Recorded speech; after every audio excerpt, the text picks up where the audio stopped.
വൈകുന്നേരം ചായക്കടിക്ക് നമ്മളെല്ലാവരും ബ്രെഡ് പൊരിച്ച് കുട്ടികൾക്കൊക്കെ കൊടുക്കാറുള്ളതാണല്ലേ. എന്നാൽ മധുരമില്ലാത്തൊരു സ്പൈസി ആയിട്ടുള്ളൊരു ബ്രെഡ് പൊരിയുടെ റെസിപ്പി കണ്ടാലോ.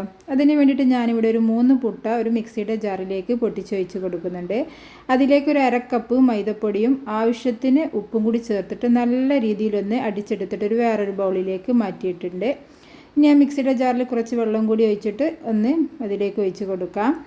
ഇനി അതിലേക്ക് വേണ്ടത് ഒരു സവാള ചെറുതായി കട്ട് ചെയ്തത്, ഒരു തക്കാളി കട്ട് ചെയ്തത്, പിന്നെ നമ്മുടെ ചതച്ച മുളകുണ്ടല്ലോ അതാണ് ചേർത്ത് കൊടുക്കുന്നത്. ഇനി നിങ്ങൾക്ക് എരിവ് കൂടുതൽ വേണമെന്നുണ്ടെങ്കിൽ പച്ചമുളക് കട്ട് ചെയ്ത് ചേർത്ത് കൊടുക്കാം. ഞാനിവിടെ കുരുമുളക് പൊടി ചേർത്ത് കൊടുക്കുന്നുണ്ട്.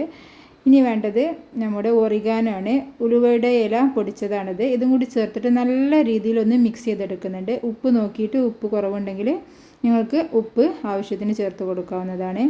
ഇനി നമ്മതൊന്ന് ബ്രെഡ് ഫ്രൈ ചെയ്തെടുക്കാം. ഇനി ചൂടായ പാനിലേക്ക് കുറച്ച് നെയ്യോ ഓയിലോ എന്തെങ്കിലും ഒന്ന് തടവി കൊടുത്തിട്ട് നമുക്ക് ബ്രെഡ് ഇതിലേക്ക് മുക്കിയിട്ട് 2 സൈഡിലും നല്ല രീതിയിൽ മുക്കിയെടുത്തിട്ട് നമുക്ക് ബ്രെഡ് ഫ്രൈ ചെയ്തെടുക്കാം.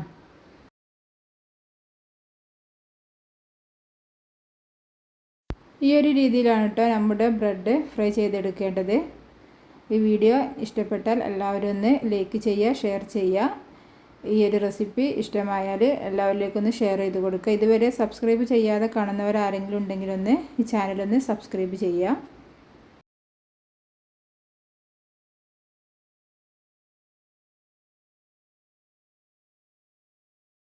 ബ്രെഡൊന്ന് മറിച്ചിട്ട് കൊടുത്തതിന് ശേഷം ഇതിൻ്റെ ഈ പാനിൻ്റെ സൈഡിലൂടെ ആയിട്ട് കുറച്ചും കൂടി നെയ്യോ ഓയിലോ എന്തെങ്കിലുമൊക്കെ ഒന്ന് തടവി കൊടുക്കുന്നുണ്ട്.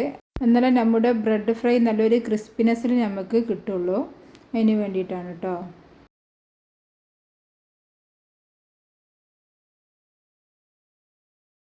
ഇപ്പോൾ ഒരു ഭാഗം നല്ല രീതിയിൽ ക്രിസ്പിനെസ്സിലായി വന്നിട്ടുണ്ട്. ഇനി നമുക്ക് മറ്റേ ഭാഗം ഒന്നും കൂടി കുറച്ച് സമയം കൂടി ഫ്രൈ ചെയ്തെടുക്കാം. അപ്പോൾ നമ്മുടെ ബ്രെഡ് പൊരി ഇവിടെ റെഡി ആയിട്ടുണ്ട്. എല്ലാവരും ഒന്ന് തയ്യാറാക്കി നോക്കുക. ഞാനിപ്പോൾ ഇവിടെ ബാക്കിയുള്ള ബ്രെഡും കൂടി അതുപോലെ ഫ്രൈ ചെയ്തെടുക്കുന്നുണ്ട്. കൂടുതൽ മധുരം ഇഷ്ടമില്ലാത്തവർക്കൊക്കെ ഇതുപോലെ ഒന്ന് ചെയ്ത് കൊടുത്താൽ മതി. ചില കുട്ടികൾക്ക് മധുരം വലിയ ഇഷ്ടമുണ്ടാവില്ല. അങ്ങനെയുള്ളവർക്ക് ഇതുപോലെ ബ്രെഡ് ഫ്രൈ ചെയ്ത് കൊടുക്കുക. കുട്ടികൾക്ക് തീർച്ചയായും ഇഷ്ടപ്പെടും. പിന്നെ ഇത് വളരെ ഈസി ആയിട്ട് തന്നെ നമുക്ക് തയ്യാറാക്കിയെടുക്കാം. യാതൊരു ബുദ്ധിമുട്ടും ഇല്ല. അപ്പോൾ എല്ലാവരും ഒന്ന് തയ്യാറാക്കി നോക്കണേ.